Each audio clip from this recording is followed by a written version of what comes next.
வாசிக்கலாம். சங்கீதம் 32வது சங்கீதம் 7வது வசனத்தை வாசிப்போம். நீர் எனக்கு மறைவிடமாய் இருக்கிறீர், என்னை நீர் இக்கட்டுக்கு விலக்கி காத்து இரட்சண்ய பாடல்கள் என்னை சூழ்ந்து கொள்ளும்படி செய்வீர். நீர் எனக்கு மறைவிடமாய் இருக்கிறீர், என்னை நீர் இக்கட்டுக்கு விலக்கி காத்து இரட்சண்ய பாடல்கள் என்னை சூழ்ந்து கொள்ளும்படி செய்வீர். இதை சங்கீதக்காரர் சொல்லுகிறார்.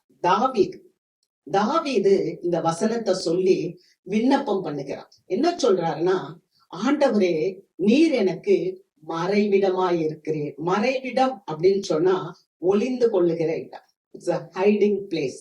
ஆண்டவர் நம்ம மறைத்து பாதுகாக்கிறவர். ஆகவேதான் இவர் சொல்ற, நீர் எனக்கு மறைவிடமாய் இருக்கிறீர். ஹல்லேலூயா. அப்ப இந்த வார்த்தை அவர் சொல்லும் போது, இந்த சங்கீதத்தை துவக்கும் போது அவர் எப்படி துவக்கிறார் அப்படின்னு சொல்லி பார்த்தா, பாவ மன்னிப்பை கேட்டு துவக்கிறார். ஹல்லேலூயா.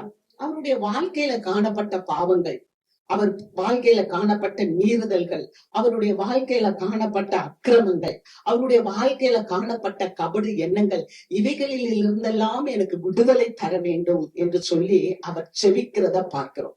எந்த ஒரு மகனும் குற்ற உணர்ச்சியோடு இருக்கும்போது, பாவத்தோடு இருக்கும்போது நம்முடைய வாழ்க்கை பிரகாசிக்க முடியாது. ஆனால் நம்முடைய பாவத்தை அறிக்கையிட்டு நம் மனம் திரும்பும் போது நம்முடைய வாழ்க்கையில ஒரு வெளிச்சம் உதிக்கும். அல்லேலூயா. எந்த பாவத்தையும் மன்னிப்பதற்கு ஆண்டவராகிய இயேசு கிறிஸ்து போதுமானவராய் இருக்கிறார். ஆகவே தான் சங்கீதக்காரர் இந்த சங்கீதத்தை எழுதும் போது, எவனுடைய பாவங்கள் மன்னிக்கப்பட்டதோ, எவனுடைய மீறுதல்கள் மன்னிக்கப்பட்டதோ அவன் பாக்கியவான் என்று சொல்கிறார். யாருடைய அக்கிரமங்களை எல்லாம் தேவன் எண்ணாது இருக்கிறாரோ, யாருடைய இருதயத்தில் எல்லாம் கபடம் இல்லாமல் இருக்கிறதோ அவன் பாக்கியவான் என்று சொல்லுகிறார். இந்த கபடம், இந்த காரியங்கள், பாவம், அக்கிரமம், மீறுதல், இதெல்லாம் நான் செஞ்சிருந்து அதை அறிக்கை பண்ணாம நான் என் மனசுலயே வச்சிருக்கிறனால என் எலும்புகள் எல்லாம் உலர்ந்து போயிட்டுன்னு சொல்றார். ஒரு மனுஷனுடைய வாழ்க்கையில எலும்புகள் உலர்ந்து போகும் சொன்னா அவனால சுபிச்சமா இருக்க முடியாது. ஏன்னா எலும்புல எப்போதுமே என்ன இருக்கணும்னா அந்த மஜ்ஜை இருக்கணும். அல்லேலூயா. அப்பதான் ஒரு பலம் இருக்கும், அப்பதான் ஒரு ஆரோக்கியம் இருக்கும். உலர்ந்த எலும்புகளை கூட ஆண்டவர் பார்த்து சொல்றாரு, நீங்கள் உயிரடைவீர்கள் என்று. ஆமென். அப்ப நம்முடைய வாழ்க்கையில நம்ம தொடர்ந்து பாவ அறிக்கை செய்யும் போது நம்முடைய உலர்ந்த எலும்புகள் மாறும். அல்லேலூயா. அவன் சொல்றான், விடாய்த்த பூமியை போல, விடாய்த்த அந்த வசனம் 4வது வசனம், இரவும் பகலும் என் மேல் உம்முடைய கை பாரமா இருந்ததுனால் என் சாரம் உஷ்ணகால வறட்சியை போல வறண்டு போயிற்று. ஹல்லேலூயா. அப்ப அந்த பாவத்தை அடக்கி வச்சதுனால அவருடைய வாழ்க்கை எப்படி இருக்குன்னா வறட்சியாய் காணப்படுகிறது, உலர்ந்து போய் காணப்படுகிறது. ஆனா இப்ப எல்லாத்தையும் அவர் ஆண்டவர்கிட்ட சொல்லி அவர் மன்னிப்பு கேட்கும் போது அவருடைய வாழ்க்கையில ஒரு சகாயம் வருது, ஒரு சந்தோஷம் வருது, ஒரு மகிழ்ச்சி வருகிறது. அதனாலதான் அவர் சொல்றாரு, தேவரீர் நீர் எனக்கு மறைவிடமாயிருக்கிறீர். அல்லேலூயா. நம்முடைய பாவத்தை மன்னிக்கும் போது ஒரு சிறையிருப்பு மாறுகிறது. நம்ம பாக்குறோம் பாத்தீங்களா, லூக்கா எழுதின நற்செய்தி நூல் 19வது அதிகாரத்துல வாசிக்கும் போது, ஆயக்காரன்ற ஒருத்தன் இருந்தான். அவன் இயேசுவானவரை பார்க்கணும்னு சொல்லி வந்தான். அவன் யார் அப்படின்னு சொன்னா ஆயக்காரருக்கு தலைவன், ஐஸ்வர்யவான் என்று சொல்லப்பட்டிருக்கிறது. அவன் மிகப்பெரிய பணக்காரன். ஆனா அவன் வாழ்க்கையில சந்தோஷம் இல்ல, அவன் வாழ்க்கையில சமாதானம் இல்ல. அப்ப இயேசுவானவர் எப்படிப்பட்டவரோன்னு சொல்லி நான் பார்க்கணும்னு சொல்லி அவன் ஓடி வந்து, குள்ளனா இருக்கிறதுனால ஒரு காட்டத்தி மரத்துல, உயரமான மரத்துல ஏறி நின்னான். அவனுடைய வாஞ்சிய ஆண்டவர் பார்த்தான். இயேசு எப்படிப்பட்டவரோ என்று பார்க்க அவன் வகை தேடினான். அல்லேலூயா. நம்முடைய தேவன் எப்படிப்பட்டவர்?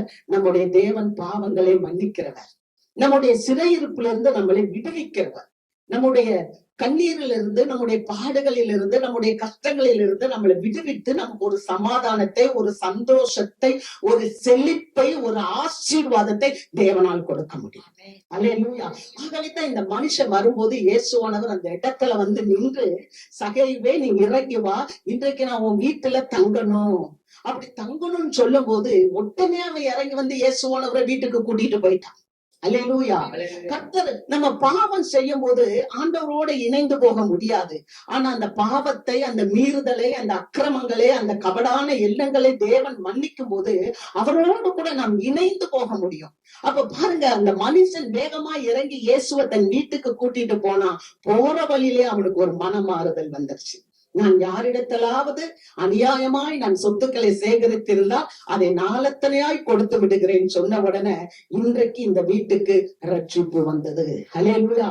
இவனும் ஆபிரகாமின் குமாரனாய் இருக்கிறானே, உடனே அவனுக்கு ஒரு மகிழ்ச்சி. ஏன் தெரியுமா?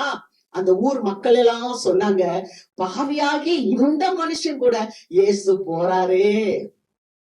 பாவியான மனுஷனுக்கு தான் இயேசு வந்தார். அல்லேலூயா.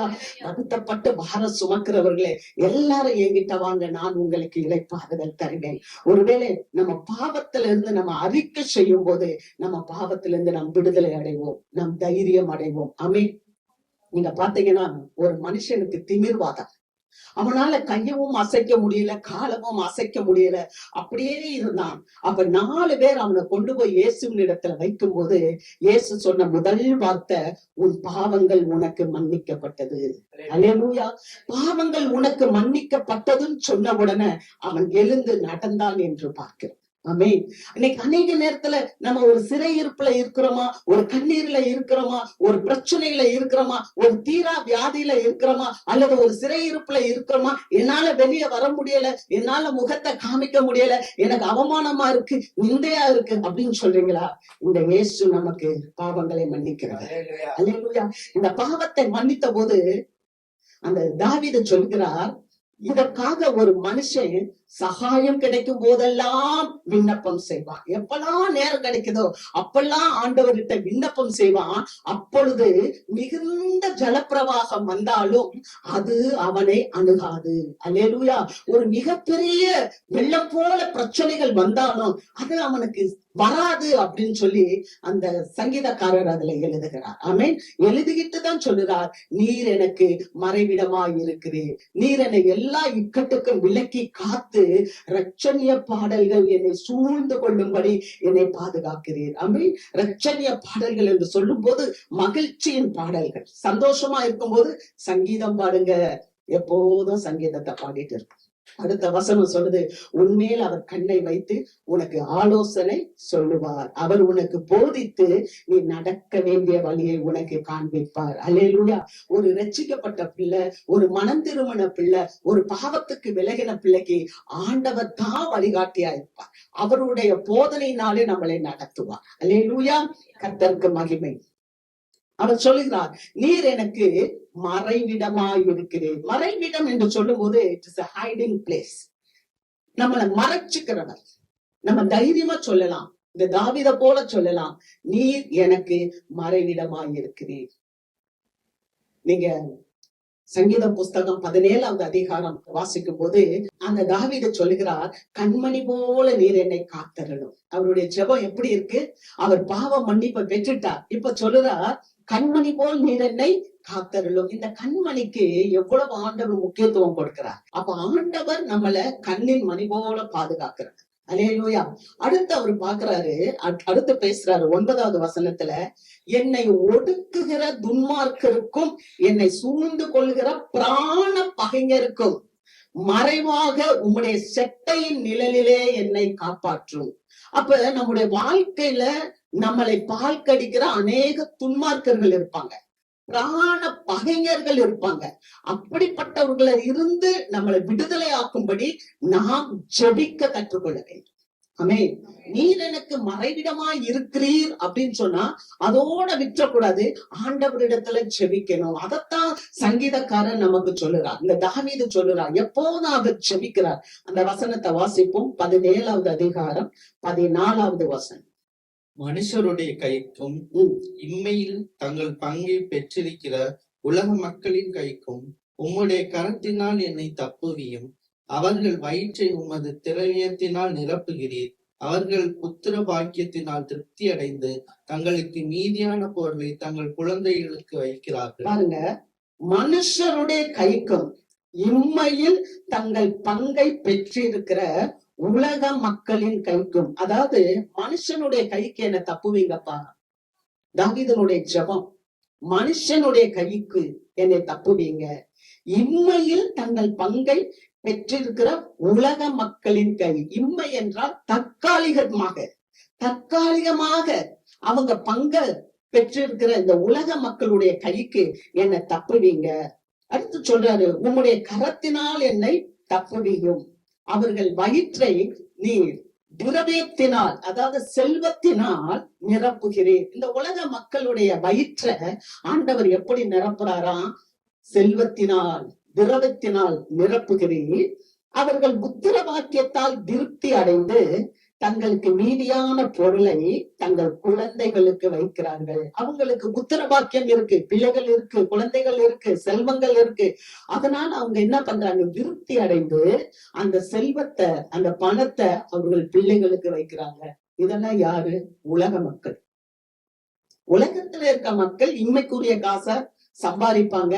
ஏன்னா அவங்க இம்மைக்குரிய காரியத்துக்கு, தற்காலிகமான காரியத்துக்கு, கவனிங்க, தற்காலிகமான காரியத்தை தான் அவங்க செய்யறாங்க. யாரு? உலக மக்கள். ஆனா ஆவிக்குரிய ரீதியில நீர் என்ன தெரிந்து கொண்டீரப்பா. அதனால அவர் சொல்றாரு, நானும் நீதியில் உம்முடைய முகத்தை தரிசிப்பேன்.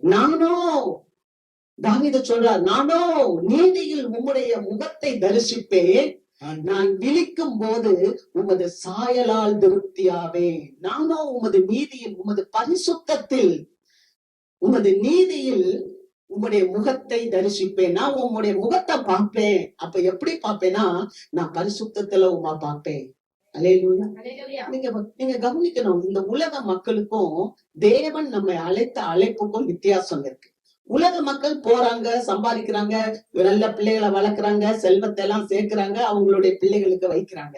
அதனாலதான் ஆண்டவர் சொல்றாரு லூக்கா 16:8, ஒளியின் பிள்ளைகளை பார்க்கலும் இப்பிரபஞ்சத்துக்குரிய பிள்ளைகள் அதிக புத்தி உள்ளவர்களா இருக்கிறாங்க, புத்திசாலியா இருக்கிறாங்களா. ஏன்னு கேட்டா அவர் சொல்றாரு, என்னன்னு கேட்டா, ஒளியின் பிள்ளைன்னா ஆண்டவருடைய பிள்ளைங்க. ஆண்டவருடைய பிள்ளைகளை பார்க்கலும் இந்த பிரபஞ்சத்துக்குரியவர்கள் எப்படி இருக்கிறாங்க? புத்திசாலியா இருக்கிறாங்க. அவங்க நல்லா போய் பேசுவாங்க. ஒரு எஜமான் தன்னுடைய வேலைக்காரனை கூப்பிட்டு கேக்குறான், உன்னுடைய வேலையில குறைவு இருக்கு, நான் கண்டேன், நீ உன்னுடைய கணக்கை ஒப்புவி அப்படின்னு சொல்லும் போது, 100 கலம் கோதுமையை கொடுத்தவன்ட்ட 50 கலம்னு எழுது, குறைச்சு எழுது. ஏன்னா அவன் தன்னை காப்பாற்றணும் என்றதுக்காக சில திருட்டுத்தனத்தை பண்றான். அதனால ஆண்டவர் சொல்றாங்க, ஒளியின் பிள்ளைகளை பார்க்கலும் இந்த பிரபஞ்சத்தின் பிள்ளைகள் அதிக புத்திசாலி உள்ளவர்களா இருக்கிறாங்க. அப்ப நீங்களும் நானும் என்ன செய்யணும்? இந்த பிரபஞ்சத்துக்கு உரிய புத்திசாலிகளா இருக்கிறத காட்டிலும் நம்ம இன்னும் அதிகமா விவேகமாக, இன்னும் அதிகமா நம்ம புத்திசாலியாக கிறிஸ்துவின் காரியத்துல இருக்க வேண்டும். அல்லேலூயா. நம்ம ஒளியின் வேஷத்தை தரித்தவர்களா இருக்கக்கூடாது. இன்னைக்கு அநேக சாத்தானும் ஒளியின் வேஷத்தை தரித்து கொள்வானே அப்படின்னு இருக்கு. ஆனா ஒளியின் வேஷத்தை தரித்து கொண்ட சத்துருவ போல தேவ பிள்ளைகள் இருக்கக்கூடாது. அதனாலதான் தாவீது சொல்லுகிறார், நீர் என் மறைவிடமா இருக்கிறீர். மறைவிடம்ன்ற போது ஆண்டவர் நமக்கு ஒளியா இருக்கும் போது அவர் சொல்லுறார், நானோ நீதியில பிழைத்திருப்பேன், நான் எழுந்திருக்கும் போது உமது சாயலால் திருப்தி, உண்மை போல நான் மாறிடுவேன்ப்பா. அல்லேலூயா. ஒரு முறை இயேசுவின் இடத்துல ஜனங்க வர்றாங்க, இயேசுவை பார்த்து கேக்குறாங்க, ராயனுக்கு வரி கொடுப்பது நியாயமா? ராயனுக்கு வரி கொடுப்பது நியாயமா? ஏன்னா இயேசுவ குற்றத்துல பிடிக்கணும். இயேசுவானவர் எப்போதும் பிதாவை பத்தியே பேசிட்டு இருக்கிறாரு, பிதாவுடைய ராஜ்யத்தை பத்தியே பேசிட்டு இருக்கிறாரு. ஆனா இந்த பரிசேயர்கள், இந்த ஏரோதியர்களுக்கெல்லாம் கோபம் வருது. என்னடா இவன் எப்ப பார்த்தாலும் அவங்க அப்பாவுடைய ராஜ்யத்தை பத்தியே பேசிட்டு இருக்கான், ஆனா இந்த உலகத்துல தானே இயேசு வாழ்ந்து கொண்டு இருக்கிறாரு, அதனால இவரை போய் எப்படியாவது நம்ம குற்றத்துல அகப்படுத்தணும்னு சொல்லி இயேசுகிட்ட வந்து கேக்குறாங்க, ராயனுக்கு வரி செலுத்துறது நியாயமா அப்படின்னு கேக்குறாங்க. அப்ப இயேசுவானவர் சொல்றாரு, ஒரு நாணயத்தை என்கிட்ட கொண்டு வாங்க. நாணயம்னா ஒரு துட்டு பணம், காசை கொண்டு வாங்க. கொண்டு வந்து கொடுக்குறாங்க இயேசுவின் இடத்துல. அப்ப இயேசு பாக்குறாரு, இந்த காசுல யாருடைய சொரூபம் பொறிக்கப்பட்டு இருக்கு? யாருடைய சொரூபம் பொறிக்கப்பட்டிருக்கும் போது சீஷருடைய சொரூபம், ராயனுடைய சொரூபம் பொறிக்கப்பட்டிருக்கு. உடனே ஆண்டவர் சொல்றாரு, ராயனுக்குரியதை ராயனுக்கு கொடுங்க, தேவனுக்குரியதை தேவனுக்கு கொடுங்க. அல்லேலூயா. அப்படி என்றால் நீங்கள் சீஷருக்கு வரி கட்டுங்க, நீங்க அரசாங்கத்துக்கு வரி கட்டுங்கள். ஏன்? நல்ல பாலங்கள் போடுறாங்க, சாலைகள் போடுறாங்க, நல்ல வாகனங்கள் போடுறாங்க, இதுக்கெல்லாம் பணம் தேவை. அதனால இயேசு என்ன சொல்றாரு, நீங்க வரி செலுத்துங்க, ஆனால் ராயனுக்குரியத ராயனுக்கு கொடுங்க, தேவனுக்குரியத தேவனுக்கு கொடுங்க. தேவனுக்குரியது எது? நீங்களும் நானும் தேவனுக்கு உரியவர்கள். நம்மளுடைய பணத்தை அரசாங்கத்துக்கு கொடுக்கலாம், நம்மை தேவனுக்கு கொடுக்க வேண்டும். அல்லேலூயா. அதை இயேசுவானவர் அங்க சொல்லுகிறார். என்னன்னா, நீங்க வாசிக்கலாம் ஆதியாகமம் புஸ்தகம் 1வது அதிகாரம் 27வது வசனம். தேவன் தம்முடைய சாயலாக மனுஷனை சிருஷ்டித்தார், அவனை தேவ சாயலாகவே சிருஷ்டித்தார், ஆணும் பெண்ணுமாக அவர்களை சிருஷ்டித்தார்.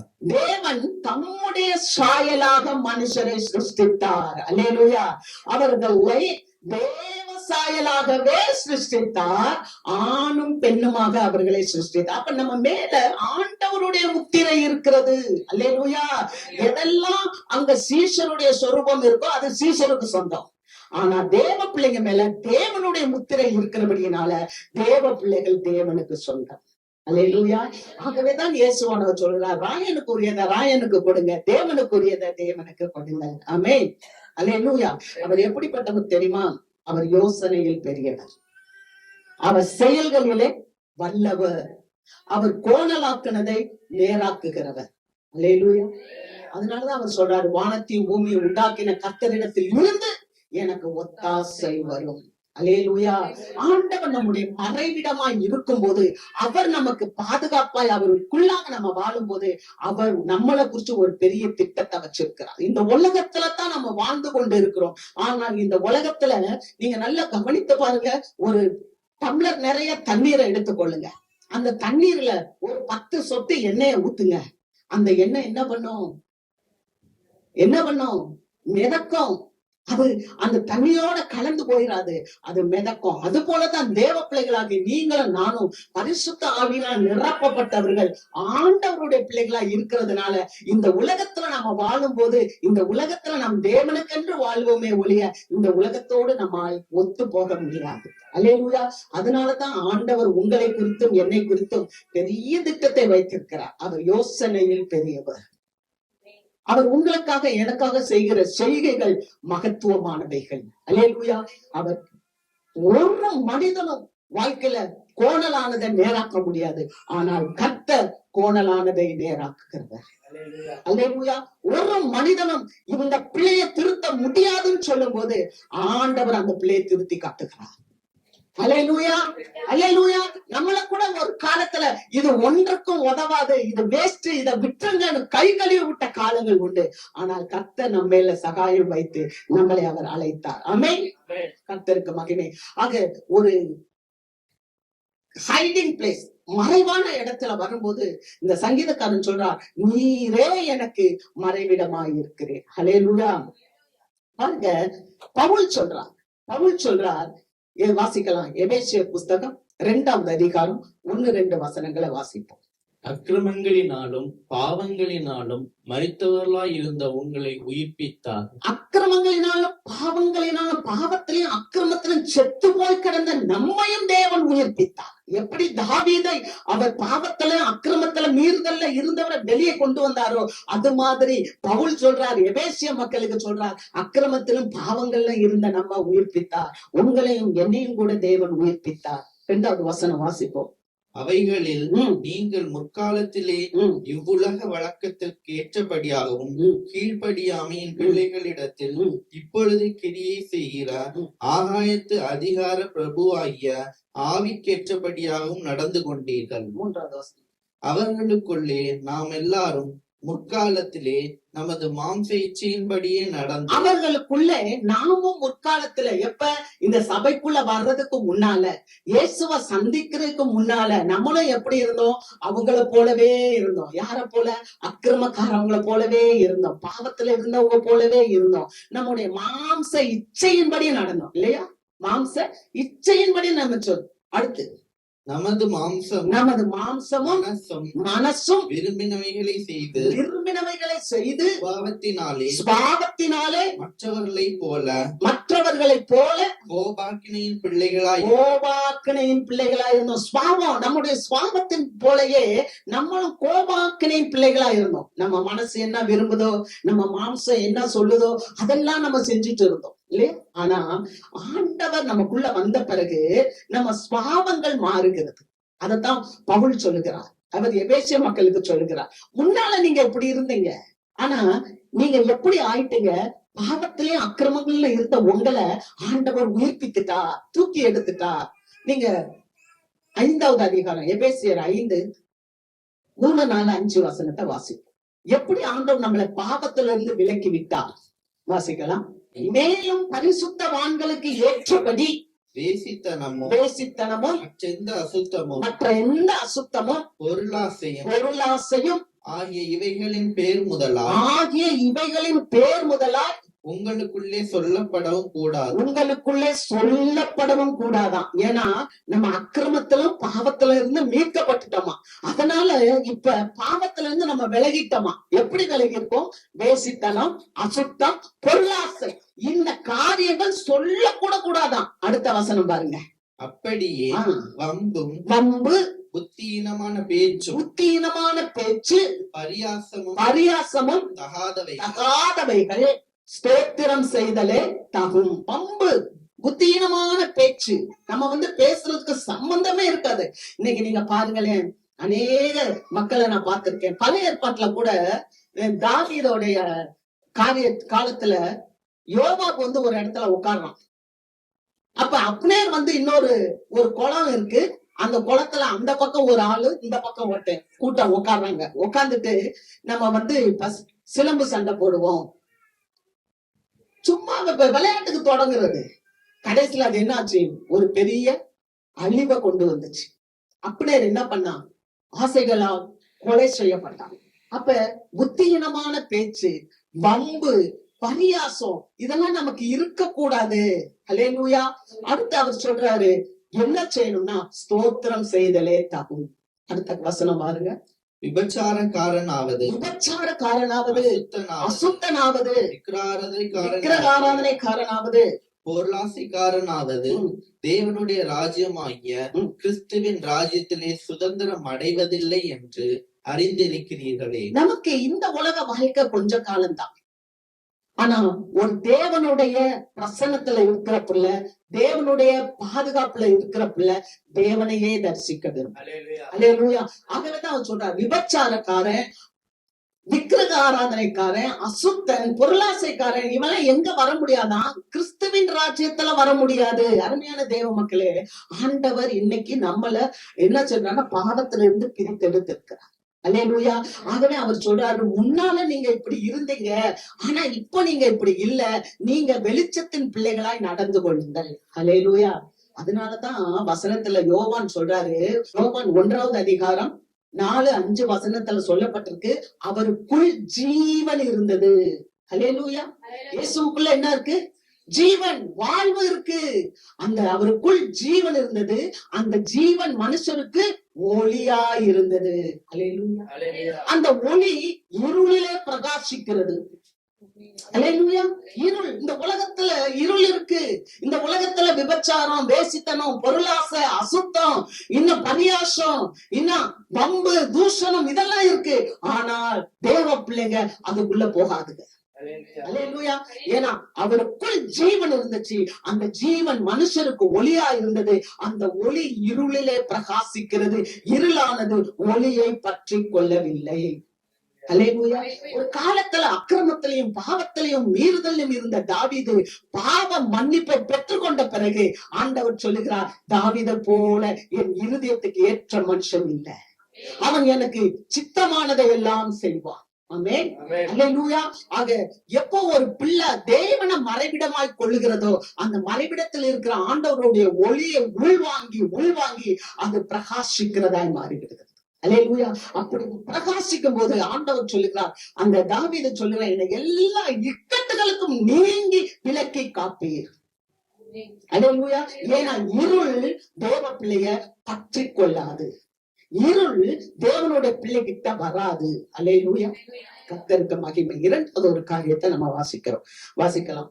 நீதிமொழிகள் 18வது அதிகாரம் 10வது வசனம். கர்த்தரின் நாமம் பலத்த துருகம், நீதிமான் அதற்குள் ஓடி சுகமாய் இருப்பான். கர்த்தரின் நாமம் பலத்த துருகம். அல்லேலூயா. அது ஒரு மறைவிடம்.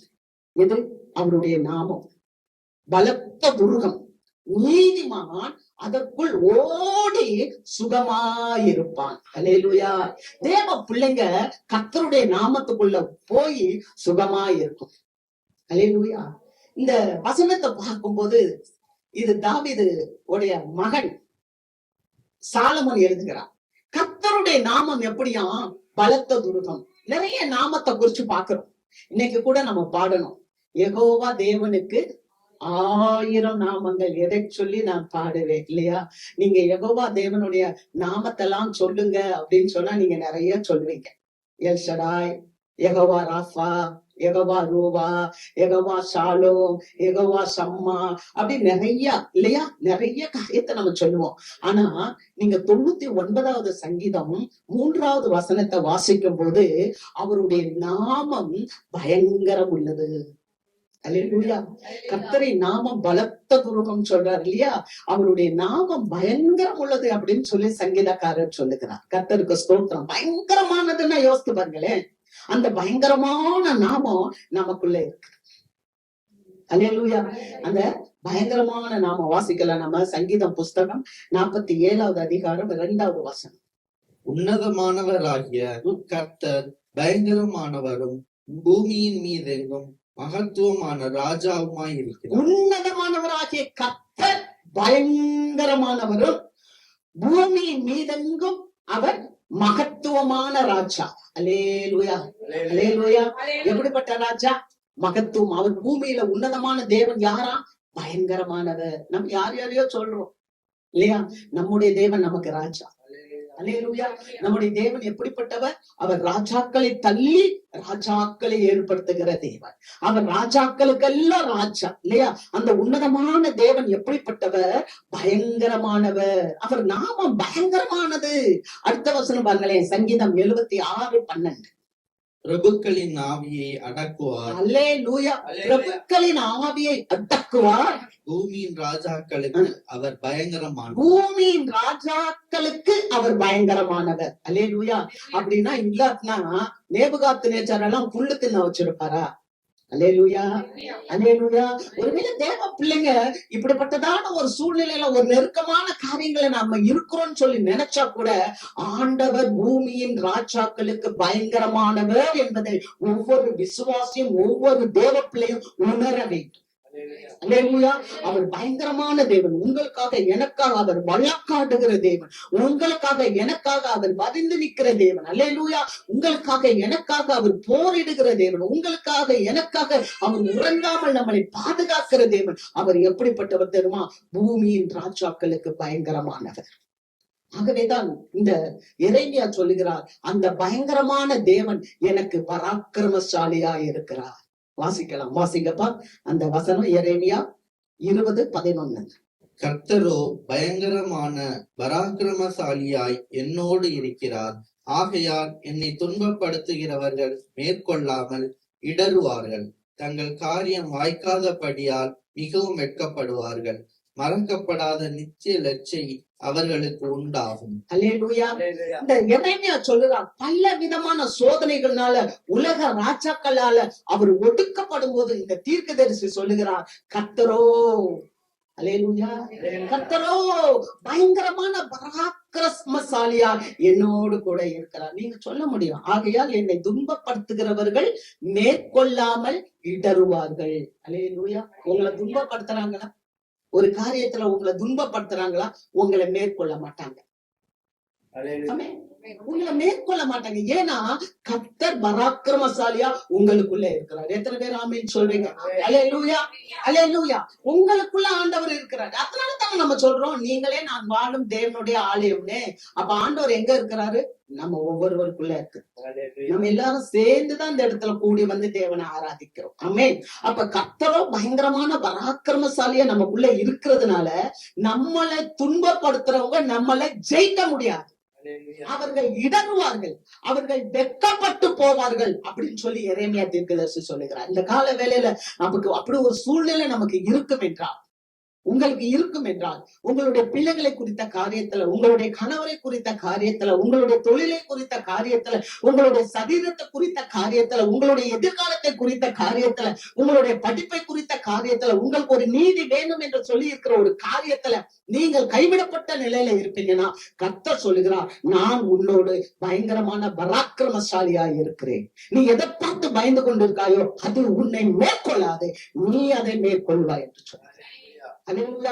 ஏன் தெரியுமா? வேதம் என்ன சொல்லுது தெரியுமா? நீதிமான் வீழ்ந்தாலும் எழுந்திருப்பான். அல்லேலூயா. அவர் சொல்லுறார், நீதிமொழிகள்ல சொல்லுறார், என்ன சொல்றார் தெரியுமா? 7 தரம் நீதிமான் 7 தரம் விழுந்தாலும் எழுந்திருப்பான். என் சத்துருவே, நீ சந்தோஷப்படாதே, நான் வீழ்ந்தாலும் எழுந்திருப்பேன். ஏன்னா கர்த்தரின் நாமம் பலத்த துர்கம், நீதிமான் அதற்குள் ஓடி சுகமாயிருப்பான். அல்லேலூயா. நீதிமொழிகள் புஸ்தகம் 24வது அதிகாரம் 16வது வசனத்துல நம்ம வாசிக்கிறோம். அடுத்து பாருங்க, நீங்க சங்கீதம் 34:17 வாசிங்க.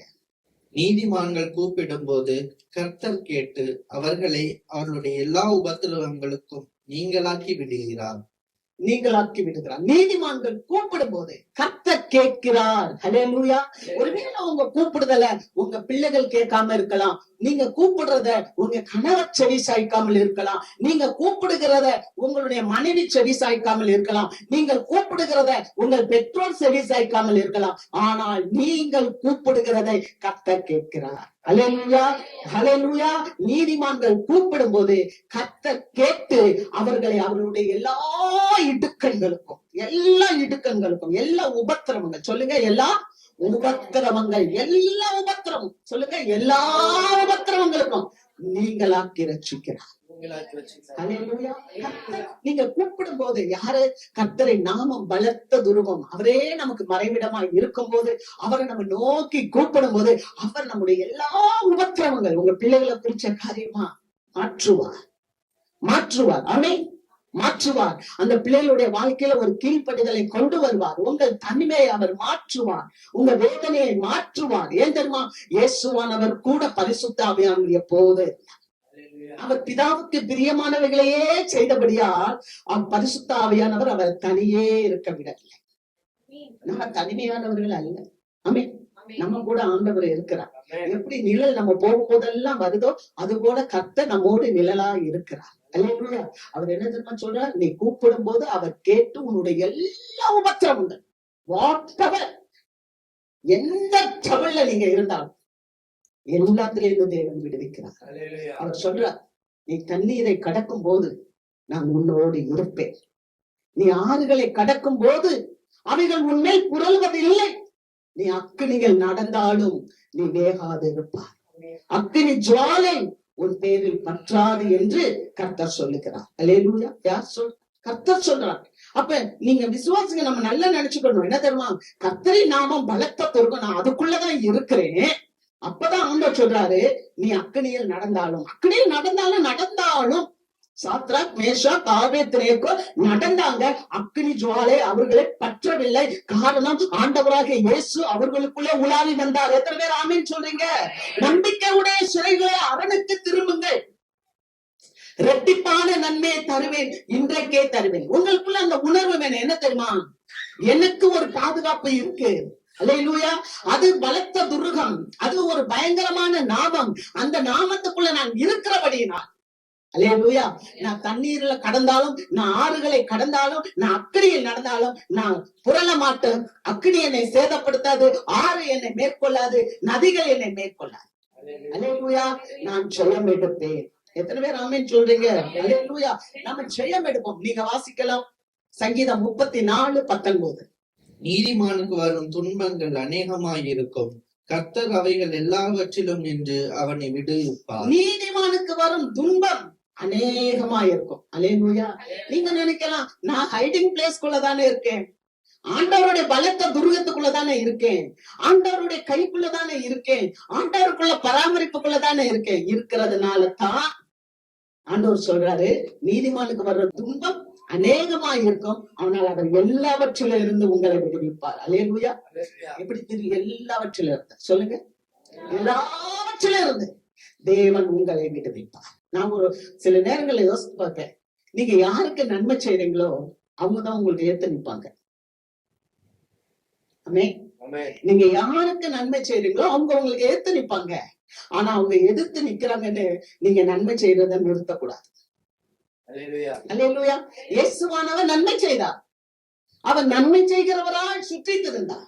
குருடர்கள் பார்த்தார்கள், செவிடர்கள் கேட்டார்கள், முடவர்கள் நடந்தார்கள், மரித்தோர்கள் எழுந்தாங்க, இதெல்லாம் செய்தார். ஆனா இயேசுவர் என்ன சொன்னாங்க தெரியுமா? சிலுவையில் அறை. அவர் நீதிமான், அவர் பரிசுத்தர், அவர் தேவகுமாரன், அவர் உன்னதமானவர். அவரை தான் சிலுவையில் அறைய சொன்னாங்க. இப்ப இயேசு என்ன தெரியுமா சொன்னாரு? இவங்கெல்லாம் நான் என்னை அறைய சொல்றாங்களே, இவங்கெல்லாம் அப்படி கெட்டு போகணும்னு சொன்னாரா? இல்ல, பிதாவே இவர்களை மன்னியும், இவர்கள் செய்வது இன்னதென்று அறியாது இருக்கிறார். ஆகவே தேவ பிள்ளைங்க, நீங்க என்னன்னா நன்மை செய்வதில் சோர்ந்து போக கூடாது. அல்லேலூயா. நீங்க தொடர்ந்து செய்யுங்க. தொடர்ந்து செய்யும் போது ஆண்டவர் உங்களுடைய எல்லா உபத்திரவங்களையும் நீக்கி உங்களை விடுவிப்பார், உங்களை காப்பாற்றுவார். எல்லா உபத்திரவங்கள். அவர் எப்படிப்பட்டவர் தெரியுமா? அவர் வெண்கல கதவை உடைக்கிறவர், இருப்பு தாழ்பால்களை உரிக்கிறவர், அந்தகாரத்துல இருக்கிற பொக்கிஷங்களையும் உரிப்பீடத்தில் இருக்கிற புதையல்களையும் உங்களுக்கு கொடுக்கிறவர். அல்லேலூயா. எப்படிப்பட்ட உபத்திரவமா இருந்தாலும் சரி, எல்லாவற்றிலிருந்து கர்த்தர் உங்களை விடுவித்து உங்களை உயர்த்துகிறபடியா நீங்கள் நன்மை செய்வதில் சோர்ந்து போக கூடாது. ஏன்னா கர்த்தரின் நாமம் பலத்த துருகம், நீதிமான் அதற்குள் ஓடி சுகமாயிருக்கும். எதை குறிச்சும் கவலைப்படாதீங்க. கிறிஸ்து உங்களோட இருக்கிறத மட்டும் பார்த்து சந்தோஷப்படுங்க. ஆமென். அதனாலதான் பக்தன் சொல்லுகிறார், கர்த்தர் நல்லவர் என்பதை ருசித்து பாருங்கள். அல்லேலூயா. நான் உறுதியா உங்கள்கிட்ட சொல்ல முடியும், கிறிஸ்து மாத்திரம் உங்களோடு இருப்பார் என்றால் உங்ககிட்ட மோதிர எல்லாரும் ஒன்றும் இல்லாமல் இன்பொருள் ஆவார்கள். அல்லேலூயா. நம்ம எதையோ வாஞ்சிக்க கூடாது, நம்ம எதையோ போய் தக்க வச்சுக்கிடணும். செல்வத்தையோ அல்லது பணத்தையோ அல்லது இந்த பொருளையோ இந்த உலகத்தையோ நான் தக்க வைத்துக் கொள்ளணும்னு நினைச்சா இந்த உலகமும் அதுல உள்ள எல்லாமே மாறி போகும் தான் வேதம் சொல்றது. ஆனால் மாறாத ஒருத்தர் இயேசு கிறிஸ்து நேற்றும் இன்றும் என்றும் மாறாதவராய் இருக்கிறார். அவரை நீங்க வைத்துக் கொள்ளும் போது உங்க மேல வந்த எந்த ஒரு காரியம் போதுனாலும் அது சிதறி போகும். அல்லேலூயா. ஆகவேதான் வேதம் சொல்லுது, கர்த்தர் நல்லவர் என்பதை ருசித்து பாருங்கள். இறுதியாக வாசிக்கலாம். ஏசாயா புஸ்தகம் 32வது அதிகாரம் 2வது வசனம். அவர் காற்றுக்கு ஒதுக்காகவும், அவர் காற்றுக்கு ஒதுக்காகவும், பெருவெள்ளத்துக்கு புகலிடமாகவும், பெரு வெள்ளத்துக்கு புகலிடமாகவும், வறண்ட நிலத்துக்கு நீர்க்கால்களாகவும், வறண்ட நிலத்துக்கு நீர்க்கால்களாகவும், விடாய்த்த பூமிக்கு பெருங்கண்மலையின் நிழலாகவும் இருப்பார். விடாய்த்த பூமிக்கு பெரும் கண்மலையின் நிழலாகவும் இருப்பார். நல்ல கவனிங்க. அவர் காற்றுக்கு ஒதுக்காகவும், நல்ல காத்தடிக்குதுன்னு வச்சுக்கோங்க. 2 நாளைக்கு முன்னால நீங்க பார்த்திருப்பீங்க, உத்தரப்பிரதேசத்துல பயங்கரமான ஒரு புயல் இல்லையா? பயங்கரமான புயல் இருக்கும்போது ஒரு பெரிய டவர்ல ஒரு மனுஷன் நின்னான். அந்த போர்டு அப்படியே அடிச்சு தூக்கிட்டு போகும்போது அந்த மனுஷன் அப்படியே சொல்லண்டு போய் தூக்கி வீசி எறியப்பட்டதை பாத்தீங்க. அப்ப காற்றின் வேகத்துக்கு தேவன் நமக்கு மறைவிடமா இருக்கிறார். அல்லேலூயா. பயங்கரமான காற்றுகள் நம்மளுடைய வாழ்க்கையில வரலாம். நீங்க பவுலை குறிச்சு வாசிக்கும் போது, பவுல் பிரயாணப்பட்டு போகும்போது அந்த பிரயாணத்துல எத்தனையோ விதமான காற்று, முதல்ல தென்றல் காற்று தான் வந்துச்சு. ஆகா அழகா இருக்கிறதேன்னு அவங்க அசைந்தாடி போகும்போது பலவிதமான கொண்டல் காற்றுகள், கட்டுங்காற்று, பெருங்காற்று, பல விதமான காற்றுகள் இருக்கு. தேவ பிள்ளைகளுடைய வாழ்க்கையில அப்படிப்பட்டதான காற்றுகள் வரும்போது ஆண்டவர் உங்களுக்கும் எனக்கும் ஒரு மறைவிடமா இருந்து நம்மளை பாதுகாக்கிறார். அல்லேலூயா. நீங்க தைரியமா இருக்கணும். எவ்வளவு பெரிய காற்றுகள் வந்தாலும் பவுலையும் பவுலோடு சேர்ந்த அத்தனை ஜனங்களையும் அந்த கப்பல் மாலுமியவும் தேவன் கரை சேர்த்தார். அல்லேலூயா. அவர்களுடைய பிராணனுக்கு ஒரு சேதமும் வரவில்லை. அல்லேலூயா. அதுபோல எந்த காற்றா இருந்தாலும் என் தேவனாகிய கர்த்தர் எனக்கு மறைவிடமாய் இருக்கிறார். அதுதான் காற்றுக்கு ஒதுக்கு. எந்த காற்றா திடீரென்று பல பிரச்சனைகள் வந்தாலும் அந்த பிரச்சனைகளுக்கு மத்தியில கர்த்தர் உங்களுக்கு மறைவிடமாய் இருந்து உங்களை பாதுகாக்கும். ஆமென். நம்ம நம்ம பாக்குறோம், உன்னதமானவருடைய மறைவில் இருக்கிறவன் சர்வ வல்லவருடைய நிழலில் தங்குவான். ஹல்லேலூயா. அடுத்து நம்ம பாக்குறோம், பெரும் வெள்ளத்துக்கு புகலிடம். பெரும் வெள்ளம் வரும்போது ஆண்டவர் நமக்கு பாதுகாப்பாய் இருக்கிறார், காற்றுக்கு மறைவிடமாய் இருக்கிறார். ஆனா பெரும் வெள்ளத்துக்கு அவர் எப்படி இருக்கிறாரா? பாதுகாப்பாய் இருக்கிறார். ஹல்லேலூயா. வாசிக்கலாம், சங்கீதம் 34:7 வாசிப்போம். கர்த்தருடைய தூதன் அவருக்கு பயந்தவர்களை சூழ பாளையம் இறங்கி அவர்களை விடுவிக்கிறார். ஹல்லேலூயா. பெரும் வெள்ளம், பெரும் வெள்ளம் வரும்போது நீங்க பாப்பீங்க, ரெஸ்கியூ பண்ணுவாங்க இல்லையா? ஐயோ வெள்ளம் வந்துச்சு, அந்த பகுதியில என்ன பண்ணுவாங்க? மக்களை அனுப்புவாங்க. மக்களை அனுப்பி அவங்கள காப்பாத்துங்க. உடனே என்ன வரும்? போட் வரும், அல்லது அந்த டியூப் மாதிரி வட்ட வட்டமா கொண்டு வருவாங்க. உங்களை என்ன பண்ணுவாங்க? வேகமா காப்பாத்துவாங்க. ஹல்லேலூயா. பெரும் வெள்ளத்துக்கு ஆண்டவர் நம்மள தப்புவிக்கிறவர், பாதுகாக்கிறவர். எப்படி தெரியுமா? அவங்க கர்த்தருடைய தூதன் சூழ பாளையம் இறங்கி நம்மை விடுவிக்கிறோம். ஆமென். வெள்ளம் போல பிரச்சனைகள் வரலாம். நம்ம சொல்லுவோம், அப்பா பல பிரச்சனை, ஒரு மனம் ஏறுறேன், 4 மனம் கீழே சரிகிறேன், எனக்கு எத்தனையோ காரியங்கள். ஆனா ஆண்டவர் என்ன தெரியுமா சொல்றாரு? நான் உன்னை சூழ நின்று கர்த்தருடைய தூதன் அவருக்கு பாளையம் இறங்கி, சூழ பாளையம் இறங்கி நம்மளை விடுவிக்கிறார். சங்கீதம் 91:4 வாசிப்போம். அவர் தமது சிறகுகளாலே உன்னை மூடுவார். அல்லேலூயா. பெரும் வெள்ளமா இருக்கா? பெரும் வெள்ளமா இருக்கா உங்க வாழ்க்கையில? ஏதோ ஒரு எதிர்பாராத விபத்து, வெள்ளம் வரும்போது சொல்லிட்டு வர. சில இடங்கள்ல நீங்க பயணம் செஞ்சுட்டு போகும்போது ஒரு காட்டாறு முன்னால வந்துடும். அப்படி காட்டாறு வரும்போது, ஐயோ நான் எதிர்பார்க்கவே இல்லையே, நான் திட்டமிடவே இல்லையே, ஆனா இப்படிப்பட்ட ஒரு சூழ்நிலையே. அப்படிப்பட்ட சூழ்நிலையில தான் தேவன் உங்களை சூழ பாளையம் இறங்கி விடுவிப்பார். எத்தனை பேர் ஆமென் சொல்றீங்க? அல்லேலூயா. அல்லேலூயா. எதுவாக இருந்தாலும் ஐ கேன் ஃபேஸ், பிகாஸ் நான் விசுவாசித்திருக்கிறவர் இன்னார் என்பதை அறிவேன். அல்லேலூயா. என்னை பலப்படுத்துகிற கிறிஸ்து இயேசுவினாலே எல்லாவற்றையும் செய்ய எனக்கு பலன் உண்டு. ஏன்னா அவர் தான் என்னுடைய மனைவி தான். அல்லேலூயா. அந்த சொல்றார் பாருங்க, அவர் தமது சிறகுகளாலே உன்னை மூடுவார், அவர் செட்டைகளின் கீழே அடைக்கலம் புகுவாய், அவருடைய சத்தியம் உனக்கு பரிசையும் கேடகமாகும். தேவனுடைய வார்த்தை தான் தேவ பிள்ளைகளுக்கு கேடகம். ஆமென். நம்ம வாழ்க்கையில வருகிற புயல், நம்முடைய வாழ்க்கையில வருகிற வெள்ளங்கள், நம்முடைய வாழ்க்கையில வருகிற காற்றுக்கள், இவைகளுக்கெல்லாம் எது கேடகம் என்றால் தேவ பிள்ளைக்கு தேவனுடைய வார்த்தை. அதனாலதான் அவர் சொல்றார், அவர் சத்தியம் உனக்கு பரிசையும் கேடகமும் ஆகும். ஆமென். அதனாலதான் பிரச்சனைகள் வரும்போது நீங்க என்ன பண்ணணும்னா, வார்த்தை என்ற வாளை ஏந்தி நீங்க போர் செய்ய வேண்டும். ஆமென். இயேசுவானவர் சொன்னார், என்ன சொன்னார்? உனக்கு கொஞ்சம் விசுவாசம் இருந்தா போதும், கடுகளவு விசுவாசம் இருந்தா போதும், இந்த பெரிய மலையை பார்த்து நீ பெயர்ந்து தள்ளுண்டு சமுத்திரத்துல போய் விழுன்னு சொன்னா நீங்க சொன்னபடியே நடக்கும். அல்லேலூயா. நம்ம பிரச்சனையை பார்த்து பயப்படக்கூடாது, பிரச்சனையை பார்த்து பேச வேண்டும். இந்த கடைசி காலங்கள்ல நம்ம வாழ்ந்து கொண்டு இருக்கிறோம். எந்த நேரம் என்ன நடக்கும் என்பது தெரியாது. ஆனா ஆவியானவர் உங்களுக்கு சொல்லுகிறார், எல்லா சூழ்நிலையிலும் தேவனுடைய வாயில, அந்த தேவனுடைய வார்த்தையை உங்க வாயில வச்சு நீங்க போர் செய்ய கற்றுக்கொள்ள வேண்டும். ஆமென். அந்த வார்த்தையை விசுவாசமாக நம்ம கையில எடுத்துக்கொள்ள வேண்டும். அந்த வார்த்தையை நம்ம வாயில போர்வாளாக உபயோகிக்க வேண்டும். அப்பொழுது தேவன் உங்களை எல்லா தீங்கிலிருந்து விலக்கி காப்பார். அல்லேலூயா. கர்த்தருக்கு மகிமை. அடுத்த காரியம் பார்க்கிறோம், வறண்ட நிலத்துக்கு நீர்க்கால்கள். அல்லேலூயா. வறண்டு போன நிலம், அதுல ஜீவ தண்ணீராய் ஆண்டவர் வருவார். அல்லேலூயா. வறண்டு போன வாழ்க்கையா இருக்குதப்பா என் வாழ்க்கை, அந்த வறண்டு போன வாழ்க்கையில ஆவியானவர் ஜீவ தண்ணீராய் உங்களுக்கு வருவார். அதனாலதான் வறண்டு போய் காணப்பட்டுச்சு பாருங்க ஒரு பெண்ணுடைய வாழ்க்கை. 5 புருஷர்கள் இருந்தாங்க, அவளுக்கு யாருமே திருப்தி செய்ய முடியல. அந்த நேரத்துலதான் அவ அந்த இடத்துல அந்த கிணற்றுல தண்ணி எடுத்து கொண்டு இருக்கிறார். இயேசுவானவர் வருகிறார், வாழ்வழிக்கும் ஜீவ தண்ணீரை கொடுக்கிறார். அல்லேலூயா. 5 புருஷர்கள் அவளை திருப்திப்படுத்த முடியவில்லை, அவளுடைய தேவைகளை சந்திக்க முடியவில்லை.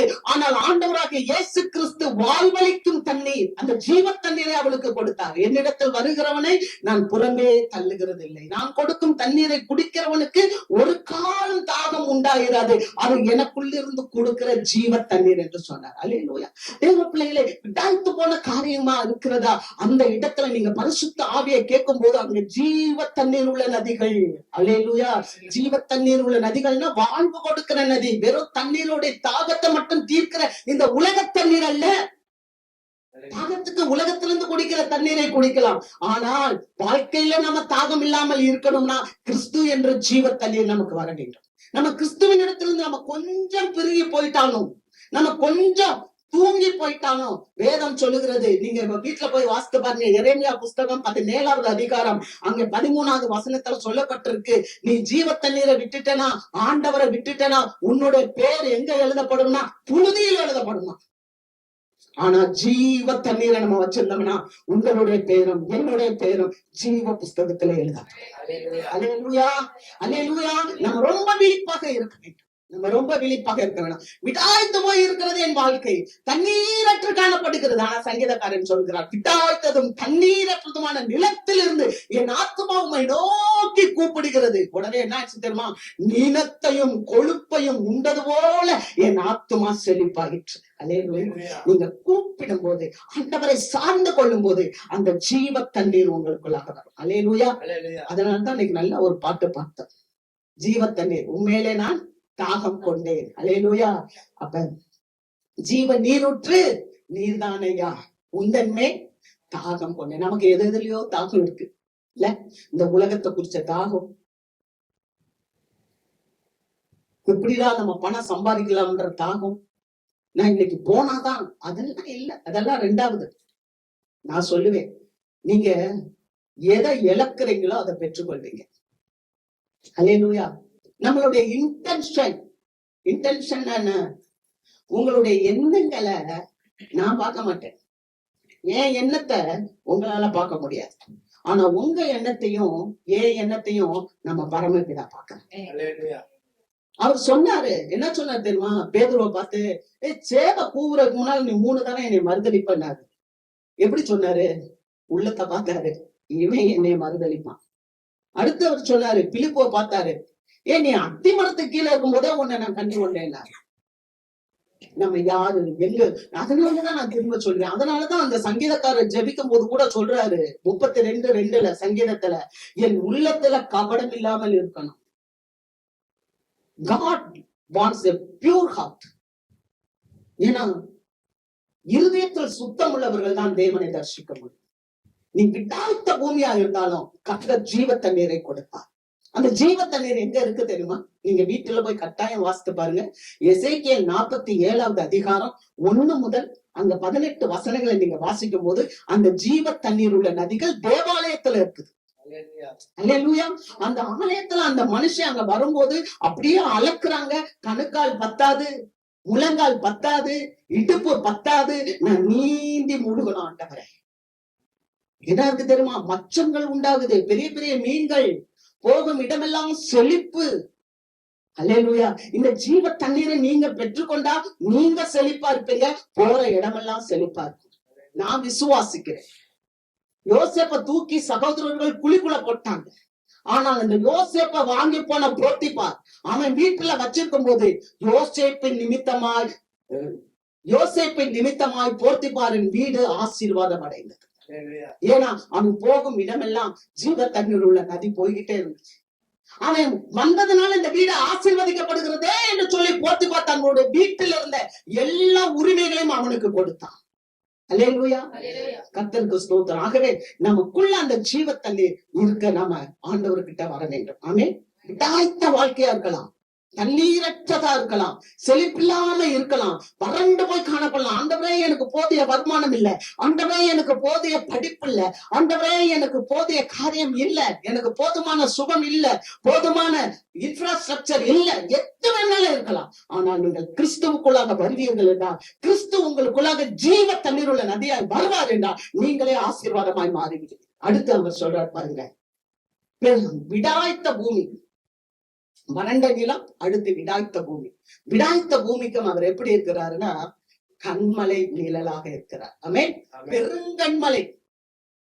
முதல்ல பார்க்கும்போது வறண்ட நிலத்துக்கு நீர்க்கா, வறண்ட நிலம். இது விடாய்த்த நிலம். எல்லாம் ஒண்ணுதான், வறண்டது விடாய்த்தது எல்லாம் காய்ந்து போனதுதான். ஒரு இடத்துல செழிப்பை கொடுக்கிறார், ஒரு இடத்துல நிழலை தருகிறார். பெருங்கண்மலை ஆண்டவராகிய இயேசு கிறிஸ்து, அவரே என் கண்மலை, அவரே என் கோட்டை, அவரே என் துருகம், அவரே நான் நம்பி இருக்கிறவர். வாழ்க்கையில வறட்சியா காணப்படுதா, உஷ்ணம் காணப்படுதா? உஷ்ணத்துக்கு நடுவுல தேவன் உங்களுக்கு பெருங்கண்மலையா இருந்து உங்களுக்கு உதவி செய்கிறவராய்வார். உதவி செய்கிறவர். பெருங்கண்மலையின் நிழல் என்றால் கர்த்தர் உங்களுக்கு உதவி செய்கிறவராய் வருவார். ஆமென். அதனால்தான் எனக்கு நம்ம பாடணும், உதவி வரும் கண்மலை நோக்கி பார்க்கின்றேன், வானமும் மையமும் படைத்தவரை நான் பார்க்கிறேன். உங்க வாழ்க்கையில அவர் உதவி செய்கிறவராய் உங்களுடைய கரத்தை பிடித்து கொண்டே நடத்துவார். எங்கிட்ட நடத்துவார் தெரியுமா? அவர் கர்த்தரின் மேய்ப்பராய் இருக்கிறார், நான் தாழ்ச்சி அடையேன், அவர் என்னை புல்லுள்ள இடங்களில் மேய்த்து. அல்லேலூயா. வறட்சிதான், பஞ்சம்தான் சொல்லிட்டு இருக்காங்க. ஆனா தேவனுடைய பிள்ளைய தேவன் புல்லுள்ள இடங்களில மேய்ப்பார். அதுதான் நமக்கு ஆறுதல், அதுதான் நமக்கு ஜீவன், அதுதான் அந்த ஜீவ வார்த்தை. ஆமென். அதுதான் ஜீவ வார்த்தை. அல்லேலூயா. இந்த ஜீவ வார்த்தையை பிடித்துதான் கோணலும் மாறுபாடும் உள்ள சமூகத்துக்குள்ளாக நீங்க சுட்டர்களை போல கொண்டு செல்லுங்கன்னு சொல்றாரு பவுல் பிலிப்பியர் 2. அல்லேலூயா. ஆக தேவ பிள்ளைய தேவன் எப்படி நடத்துவார்னா, பெருங்கண்மலையின் நிழல் போல உங்களுக்கு உதவி செய்கிற ஒரு சகாயராக நடத்துவார். அல்லேலூயா. அதை நீங்க அறிந்திருக்கிறீர்கள். ஆமென். அறிந்திருக்கிறீர்கள். உதவி யார் கொண்டு வந்தா? நேபுகாத் நேச்சாரே கொண்டு வந்து அந்த சிலையை வணங்குங்கன்னு சொல்லி அந்த பெரிய சூளையை 7 மடங்கு சூடாக்கி, நெருப்பு சூளையை 7 மடங்கு சூடாக்கி அதுக்குள்ளாக சாத்ராக் மேஷாக் ஆபேத்நேகோவை போட்டாங்க. கவனிங்க, எதுக்கு போட்டாங்க தெரியுமா? இந்த தேவன் இல்லை என்று மறுதலியுங்கள் என்று சொல்லி போட்டாங்க. ஆனால் அவர்தான் தேவன். நீ என்ன தப்பு விச்சாலும் சரி, தப்பு விக்காம போனாலும் சரி, அவர்தான் எங்கள் தேவன் என்று அவர்கள் தைரியமா நெருப்பு சூழல இறங்கும் போதுதான் இயேசுவானவர் அவர்கள் ஊழாவி வந்தார். அல்லேலூயா. உங்களுடைய வாழ்க்கையில விசுவாச போராட்டம் வரும், விசுவாச போராட்டம் வரும். ஆனா இந்த விசுவாசத்தில் நீங்க கர்த்தருக்காக உறுதியா இருக்கும் போது அக்கினி ஜுவாலை உங்களை மேற்கொள்ளார். அல்லேலூயா. அக்கினியிலிருந்து நீங்கள் விடுவிக்கப்படுவீர்கள், அக்கினியிலிருந்து நீங்கள் தப்புவிக்கப்படுவீர்கள், அக்கினியிலிருந்து நீங்கள் விடுதலை ஆவீர்கள். அல்லேலூயா. கர்த்தருக்கு மகிமை. ஆகவேதான் வேதம் சொல்லுகிறது, தேவனுடைய ராஜ்யம் புசிப்பும் குடிப்பும் அல்ல, புசிப்பும் குடிப்பும் அல்ல. ரோமர் 14:17 வாசிக்கிறோம். கவனிங்க, தேவனுடைய ராஜ்யம் புசிப்பும் குடிப்பும் அல்ல, அது நீதி, சமாதானம், பரிசுத்த ஆவியினால் உண்டான சந்தோஷம். எல்லாருக்கும் சாப்பாடு இருக்கும், எல்லாருக்கும் சாப்பாடு இருக்கும், புசிக்கவும் முடியும், குடிக்கவும் முடியும். ஆனா நம்ம சந்தோஷமா இருக்கோமா? அல்லேலூயா. சந்தோஷமா இருக்கோமா? நம்ம சமாதானமா இருக்கோமா? நம்ம நீதியா இருக்கோமா? இதுதான் முக்கியம். அப்ப ஒரு தேவனுள்ள பிள்ளை தேவனை மறைவிடமா கொண்டா அவளுக்கு புசிப்பும் இருக்கும், குடிப்பும் இருக்கும். அதோடு கூட அவ என்னவா இருப்பானா? நீதியா இருப்பா, அவ சந்தோஷமா இருப்பா, அவ சமாதானமா இருப்பா. அல்லேலூயா. அதனாலதான் அவர் சொல்றாரு, புசிப்பும் குடிப்பும் அல்ல. அப்படின்னா புசிக்க கூடாது, குடிக்க கூடாது இல்ல. எவ்வளவோ பேர் புசிக்கிறாங்க, குடிக்கிறாங்க இந்த உலகத்துல இருக்கவங்க. அவங்கள்ட்ட நீதி இல்ல, அவங்கள்ட்ட சமாதானம் இல்ல, அவங்கள்ட்ட சந்தோஷம் இல்ல. ஆனா தேவ பிள்ளைகளாகிய உங்களுக்கும் எனக்கும் என்ன இருக்குன்னு சொன்னா, பரிசுத்த ஆவியினால் உண்டான சந்தோஷம் இருக்கும். எத்தனை பேர் ஆமென் சொல்றோம்? அல்லேலூயா. கர்த்தருக்கு மகிமை. ஆக 3 காரியங்கள். முதல்ல ஆண்டவராகிய இயேசு கிறிஸ்து, ஆண்டவராகிய தேவனை தாவீது என்ன சொல்றார்? நீர் என் மறைவிடமாய் இருக்கு. ஆமென். 2வது அவர் சொல்றார், கர்த்தரின் நாமம் பலத்த துருகம், நீதிமான் அதற்குள் ஓடி சுகமாய் இருப்பான். அவர் நாமமே பயங்கரமான நாமமா. அந்த பயங்கரமான நாமத்தை வச்சிருக்க பிள்ளை ஜெயம் எடுக்கும். ஆமென். 3வது அவர் என்ன சொல்றாருன்னா, அவர் காற்றுக்கு ஒதுக்காகவும், எவ்வளவு பெரிய காற்று அடிச்சா என்ன, அடுத்து அவர் வெள்ளத்துக்கு புகலிடமாகவும், வறண்ட நிலத்துக்கு நீர்கால்களாகவும், விடாய்த்த பூமிக்கு பெருங்கண்மலையின் ஒதுக்காகவும், நம் நிழலாகவும் நம்மோடு இருக்கிறார். அல்லேலூயா. அல்லேலூயா. கர்த்தருக்கு மகிமை உண்டாகட்டும். நாம் எழுந்திருப்போம்.